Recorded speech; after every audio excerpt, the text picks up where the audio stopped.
Aikwe, Neknomalita, and this is my channel, The Midnight Librarian.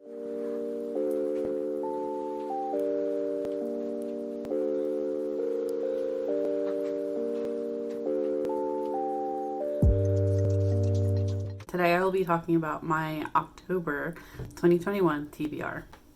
It's October, y'all. I'm so excited, or it's about to be October. I'm doing this a little in advance. But I'm excited. I really enjoy the fall season, the Halloween decorations, though I don't typically decorate myself within my house. I do like the little things. My mom recently got me these little steampunky spider earrings. I also recently received or got myself a spooky mug because I have been watching a lot of Steph from Stephanie Bookish vlogs, and she has a spooky mug, and I was feeling mug envy and I wanted my own spooky mug. So I got myself a spooky mug and it is adorable. So for my reading goals in October, I am participating in 3 readathons. Okay, the first one is more of a reading challenge. It's the Buzzwordathon. And then the second one is actually more, it's not strictly contained to this month. It's the Magical Readathon. Last month, G from the Book Roast ended up doing the Magical Readathon, which was typically based on the previous series, but now is based off a new fantasy that G herself has created, which was super thrilling and exciting. And part of that is to create a character. And so in September, we did the Novice Path, and now basically we have from September till April of 2022 to kind of create our character. And to do that, we have to read particular books in order to guide our character preference. So that's what I'm hoping to do. I'm also going to be participating in Spoopathon. This one is hosted by Spoopathon. And basically this is just kind of, there's a board there that has like encourages diversity and kind of challenging prompts. There's teams. Anyway, I'll get into it. So let's just go ahead and get into it. So Spoopathon is like a Halloween type scary readathon where the whole premise is that you're going through a haunted house and you're trying to escape. So there's a board of sorts. There's 4 paths you can choose from, and they all kind of converge to be able to escape the haunted house. There are 5 teams, I believe. There's 5 teams, and each one has its perks to help you along to get out of this haunted house. And then, but yeah, so there's a board, in each space is a prompt for you to read. You have to read that book. And once you finish that book, you earn points. There are challenges along the way. So you're trying to gain as many points as you can. And you can do that by not only reading the prompt, but doubling up on the bonus prompts with that prompt. That'll earn you more points. So like I said, there's 5. I'll leave all the information down below because I'm sure I'm not explaining it very well, but ultimately I am on Spectral Shenanigans team, which is green, and I believe Maddie from Book Browsing blog is the team captain. And yeah, let's get in, and I'll explain what I plan on reading for October and how it applies to the other reading challenges and prompts of the other readathons. So yeah, let's get into it. Like I said, there's like 4 different paths for you to choose from. I'm choosing the very right hand path. So and with my being in Spectral Shenanigans, I don't have to keep on that path because we are mood readers, and if we're not feeling the next prompt, we can essentially hop over to another one that we're feeling more inclined to do. And basically, once you pass through the haunted house once, and once you can go back more times, but basically after that one time, all the challenges disappear and perks for the teams are no longer usable. So, for the first prompt that I'm choosing, the path I'm going on is a book less than 200 pages. And for that, I'm going with Silver in the Wood by Emily Tesh. This is following a wild man who lives in the deep quiet of Green Hollow, and he listens to the wood. His name is Tobias. And Green Hollow Hall acquires a handsome, intensely curious new owner, Henry Silver, and everything changes. That's all I know. That's all I really wanted to know. I've heard good things about this, and this also, if I finish this, I get, I believe, 25 points, plus 50 for the bonus prompt, which this has LGBTQIA rep, because I believe it is a queer relationship between Tobias and Henry. The next prompt, I'll go ahead and just keep going down, and the next one is Something That You Fear. And for this one, I am going with Nnedi Okorafor's Lagoon, because this has to do, I believe, with deep depths, which I am fearful of. I can't swim in anything that I cannot see the bottom to, or if I do, I start having I get panicky and anxiety. It's a science fiction, and from what I understand, this follows three characters, three strangers isolated by her own problems. Dora is a marine biologist, Anthony is a world famous rapper, and Agu is a troubled soldier. And I believe this is set in Nigeria's Lagos, Nigeria's capital city. So I'm pretty excited for this. I don't know if this works for any other. This also works, I believe. Does it? Oh, that's what I meant to say too. So this one, for Magical Readathon, works for the wildling prompt, for my character of being from the woods. So, because it's to read a book sat outside or in a forest. So yeah.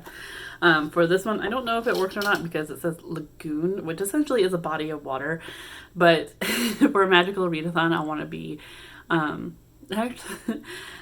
so the rules say to pick one prompt for these certain subjects. So basically, like, where is your character from, the city or the or a forest? And I chose wilding because that's from the forest. I want my character to be from the forest. And then it's like to pick your race, and you pick one prompt to be whatever the races are that G had put out.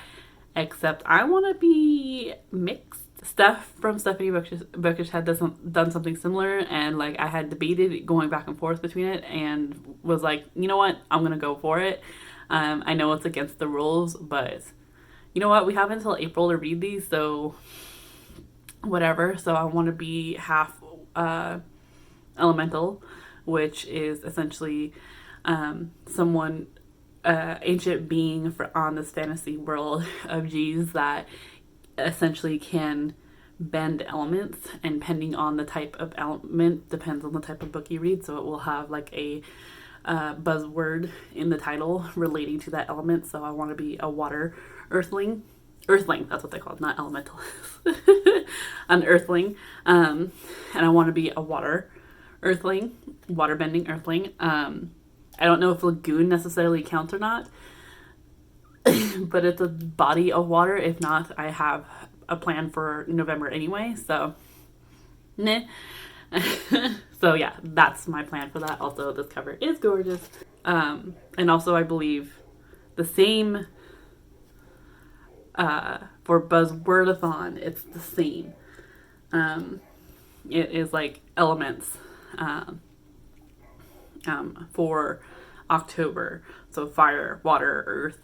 I'm not sure if it's, I don't know how specific we need to be. Like, would wood work for like earth? Would lagoon work for water? So yeah, I don't know, but that's what I'm going with. It's probably a stretch, but I'm making it work. Next, we have a nonfiction, which is perfect because I have several saved up in my Libro FM account.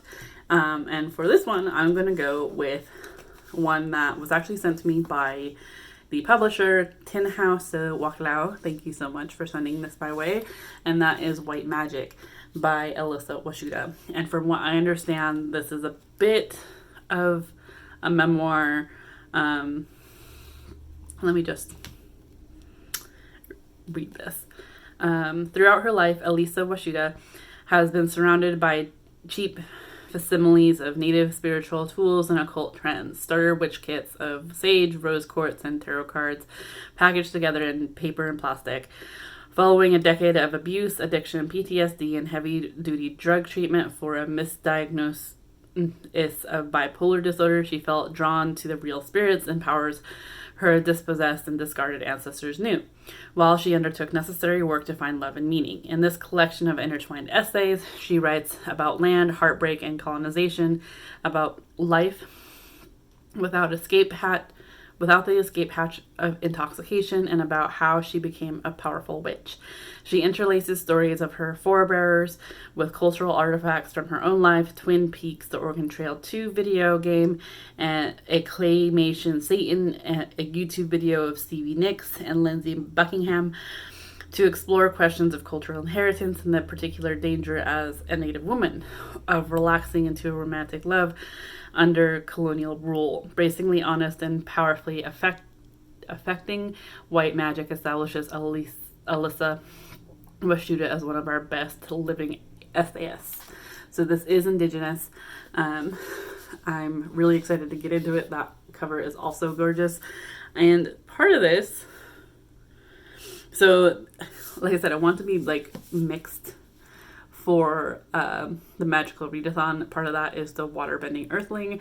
The other is elf, which is to read a book with celestial either stars or moons on the cover. And I think I pretty much fulfilled that in September, but I will continue fulfilling that throughout because that is what I'm generally drawn to. I am very much, I love the moon and stars. It holds great symbolism for me in terms of my brother, and in general, I've always been fascinated by them. And in fact, when my partner and I met, it was something that we had considered getting as a tattoo together, of a mix between stars and space and the ocean, or some kind of huge body of water, because he is very much a water baby of sorts. He is very much a huge fisherman and loves the water, and I do too. He's just drawn me towards it more, so there's that. That's why I want to be mixed heritage in terms of the magical readathon. Whether it's against the rules or not, I don't give a shit. So that's what I'm doing. But this would work as well, since I believe those are stars within the circles. And I think this next one would work for it too. So I think I'm pretty much set on that. Okay, so this one, I'm sure... Oh, wait, hold on. Did that have any other bonus? I'm sorry, I'm all over the place. So that nonfiction wouldn't give me any bonus points, but I think I should have enough to pass through the door or pass by the ghosts. So after that, it's Trick or Treat, which I'm not going to do. Basically, that prompt is to hold up two books for you, hold up two books for you, or put a poll up on Twitter of two books, one that I'm excited to read and one that I'm not as excited to read, and basically have you choose, but you won't know which one is which. I've been getting out of a slump. So the thought of possibly having a 50-50 chance of reading a book that I'm not excited to read does not sound great. And that's why I chose Spectral Shenanigans as a team, because then I can, instead of having to do Trick or Treat, I'm going to just go to Diverse Read, which for that I'm going to go with Cemetery Boys by Aiden Thomas. Why do I keep wanting to say Thompson? By Aiden Thomas. We're following Adriel, who has summoned a ghost, and now he can't get rid of him. When his traditional Latinx family has problems accepting his gender, Adriel becomes determined to prove himself as a real brujo. With the help of his cousin and best friend Maritza, he performs the Queencess ritual himself, then sets out to find the ghost of his murdered cousin Miguel. and set it free. However, the ghost he summons is actually Julian Diaz, the school's resident bad boy, and Julian is not about to go quietly into death. He's determined to find out what happened and tie up some loose ends before he leaves. Left with no choice, Adriel agrees to help Julian so that they can both get out what they want, but the longer Adriel spends with Julian, the less he wants to let him leave. So, all kinds of rep in here.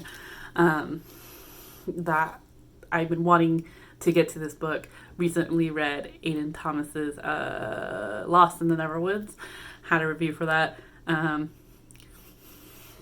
Had some thoughts on it, but that's ultimately what ends up coming out of Peter Pan retelling for me. So, but this one sounds exciting. I love that cover. Love this color. There is some green on here, so this one works for multiple. I don't know how that works with the bonus points, if I can only have one bonus point stacked, or if because there's LGBTQIA plus rep in here, as well as my team color, which is green, if that counts as like 125 points, or what. And I believe I could do spooky for this one as well. I don't know how that works. We'll find out. I'm not too worried about it. But yeah, I plan on reading this one. And then the final book for this readathon, is that all I'm doing? Yes. Is to read as the prompt, read after dark. So which is essentially just reading, it's pretty self-explanatory. We're reading a book after dark. Which tends to be when I read physical books anyway. I usually set aside an hour or so before, like once I get into bed, before I actually go to bed to read for a bit. It doesn't always last that long, and sometimes reels gets in the way. But that's the time I set aside for myself, so then it's usually well after dark. And for this, I'm hoping to read Son of a Trickster by Eden Robinson. This one I know is spooky. It has some elements in it that is fairly creepy. If it's anything like the TV series adaptation, which I'm not sure how much liberties they took from it, as I haven't watched that yet. I've seen the previews and thought it was creepy enough. But basically, we are following Jared, who is 16 years old, burnout high school student that cares for everybody to the point where he's taking care of most of the adults in his life and is kind of getting in some bad habits of selling drugs. I think that's one thing that they had changed in the series, because I believe in here it's marijuana. That's legal in a lot of places now, so I think in the TV series they turned it to meth, ecstasy. I can't remember. A harder drug. His grandma has always said that he was a cursed child because he is the son of a trickster. So when someone starts following him, and crows start talking to him even when he's not high, he starts truly wondering if there's any truth behind what his grandma has said. So I'm excited to read this. Also, this cover I love a lot with these feathers. Yeah, so I've been meaning to get to this as well, and I feel like this is the perfect time for it. So these are the books that I hoped. Okay, I thought that was it. I thought I was just going to participate in Spoopathon, but then prompts came out for the Hocus Pocus Readathon. So I'm going to do that too. I'm going to try to double up on prompts from my Spoopathon TBR to put into the Hocus Pocus Readathon. So with this Hocus Pocus Readathon, there is a slew of hosts. I will list them down in the description down below. And there are 3 teams: Team Sanderson Sister, Team Undead, and Team Trick-or-Treaters. And I am going to be on Team Sanderson. So with that, each team has its own prompts. Each the prompts you fulfill earns your team points. Every 600 pages earns you 2 more points. So, yeah. And these prompts aren't just like reading prompts, but also like challenge prompts of a certain degree. So let's get into that. So, since I'm on Team Sanderson Sisters, My first prompt is Sisters That Stick Together. Read a book that features sisters. So immediately I had to divert from my spoopy readathon, spoopy TBR, to read The Forest of Stolen Girls by June Her. I believe this follows two sisters who went missing and were later found unconscious in the forest near a gruesome crime scene. Years later, a detective learns that 13 girls have recently disappeared from the same forest that nearly stole his daughters. So he's the father of these two girls. And he travels to their hometown on the island of Jeju to investigate, only to vanish as well. Determined to find her father and solve the case that tore their family apart, Hwani returns home to pick up the trail as she digs into the secrets of the small village and collides with her now estranged sister, Meiwa. Hwani comes to realize that the answer could lie within her own buried memories of what happened in the forest those years ago. This sounds creepy. It has sisters. I've been wanting to read this. That cover is gorgeous.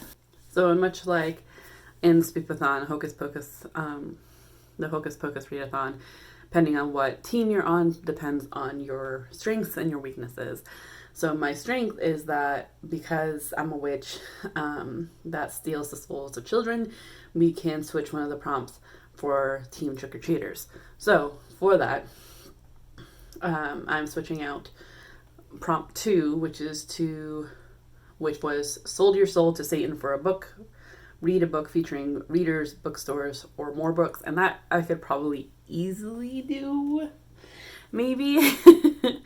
But I'm not entirely sure. So what I'm going to go ahead and do is switch it out for a prompt for the Trick-or-Treaters, which is read Welcome to High School Hell.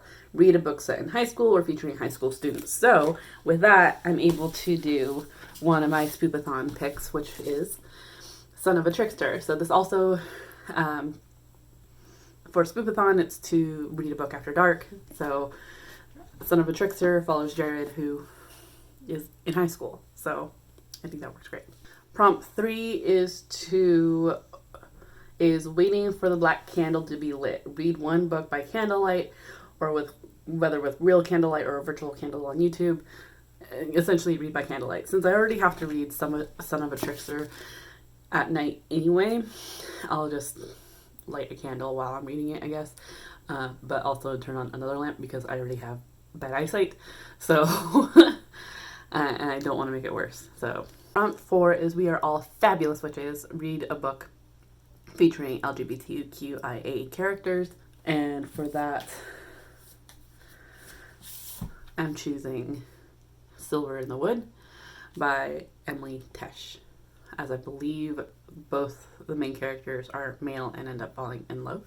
So, prompt 5 is Come Little Children, and it's to read a middle grade. And for that, I also had to add, and that was fine because it is going to be The Bridge of Souls by Victoria Schwab. This is the 3rd book in the Cassidy Blake series, and I've been meaning to get to it and have actually saved it for October, and just completely forgot about it until this readathon. So this is perfect.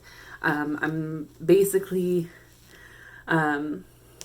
we're following Cassidy Blake, who is I believe a middle schooler, high schooler, and she ends up having a near-death experience. And because of that near-death experience, she's able to see ghosts. While her parents are actually historians and I want to say paranormal investigators. I don't know. It really reminds me of Danny Phantom. I'm not sure why, but that's what it reminds me of. They're not as hardcore as the Fentons, but it's still pretty cool.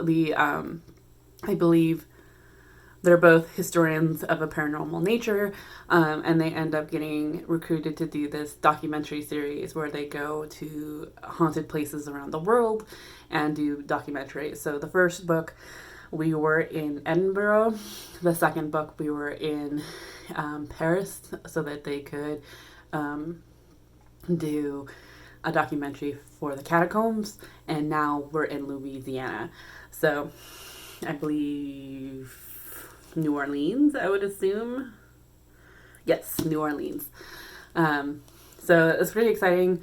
Cassidy Blake also has a ghost best friend, who actually helped save her for her near-death experience.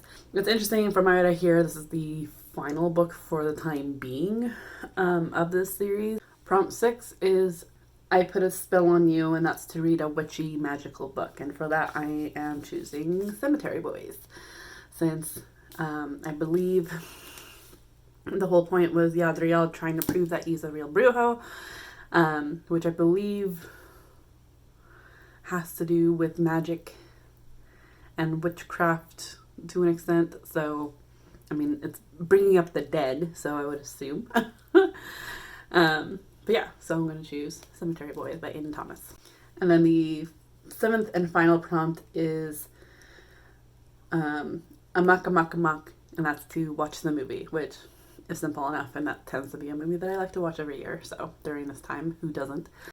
And then just a couple more books that I have found within my book collection that I do want to read, because I have been putting them off for the season. And of course, they were out of sight, out of mind, so I completely forgot until I went looking for the prompts for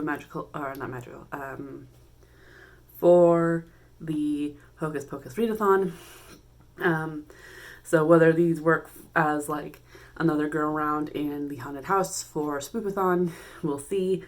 But yeah, ultimately, I do hope to get to these, and because I feel like they could be relatively easy, I have no problem putting them on my already decent TBR. The first one is Fangs by Sarah Andersen. This is the author for Sarah Scribbles, which I absolutely adore. I have one of her other books that features just a collection of her online comics. But this one, I believe, is actually has a storyline. It is still a graphic novel, but it's a vampire who falls in love with a werewolf. So the next one is also a graphic novel, and that is Kim the Reaper by Grim Beginnings by Sarah Graley. This one, we are following Kim, who is a university student, a typical university student. She has a part-time job. The untypical thing is that her job is to carry ghosts to the underworld. And then we have Becca, who has a crush on Kim, but Kim doesn't know that yet. So one day, Becca tries to ask Kim out on a date, but ends up interrupting Kim during her job, and they both get thrown into a ghostly portal where shenanigans ensue with cat dads and zombies. Yeah, and perhaps even the underworld itself, but Becca may end up being able to get a smooch in the bargain. So this seems really cute. I'm really excited for it. And then finally is one that I don't know if it'll be too easy like the other two, because it's not a graphic novel, but it is mixed media. And that is Murder Maps. Crime Scenes Revisited. Phrenology to Fingerprint, 1811 to 1911 by Dr. Drew Gray. So in this one, I love the sprayed edges for this book. It makes it even more creepy. But basically we are going to various locations. I don't know if it's in the United States. No, it looks like all of it's... Oh, nope, it's various places. So it looks like some of it's in London, and there's bits and pieces of Europe, Paris, Germany, Italy, and then back Australia. Oh, damn. And the United States. So that's pretty cool. And basically they're just reinvestigating or revisiting some famous murder places. So I think this is like very Halloween spooky time. So I'm excited. This book, I like the way it smells. So this is now my pile, which is a bit more, but I'm still pretty okay with it. We'll see. We'll see what ends up happening. But ultimately, I am excited for all these books. And I know that some of them are going to go a little quicker. So, yeah. Back to previous Leah. Let me know what you think. If you've read any of them before, I would love to hear your thoughts in the comments down below. Please, no spoilers. I'm sure I'll get to others, but I think for a TBR, this is pretty good. 1, 2, 3, 4, 5. Yeah, it's 5. I'm sure I could get through this, particularly because I already know that white magic I have through Libro, so that's great. I would very much like to do, if I do finish these, I would very much like to do another go around through the Haunted Mansion, and if that's the, or Haunted House, and if that's the case, I can put up another TBR if that's the case, or just wrap it all up towards the end. But this is my plan for now. I don't want to be too ambitious. Yeah, I think this is a fairly reasonable TBR for this month. If you've made it this far, please be sure to give this video a thumbs up. If you have yet to do so already, hit the subscribe button and the little bell icon to get notified when I post more content. And, yeah. I hope that you were in the mental mindset to enjoy your reading, and I will see you in another video very soon. Ciao!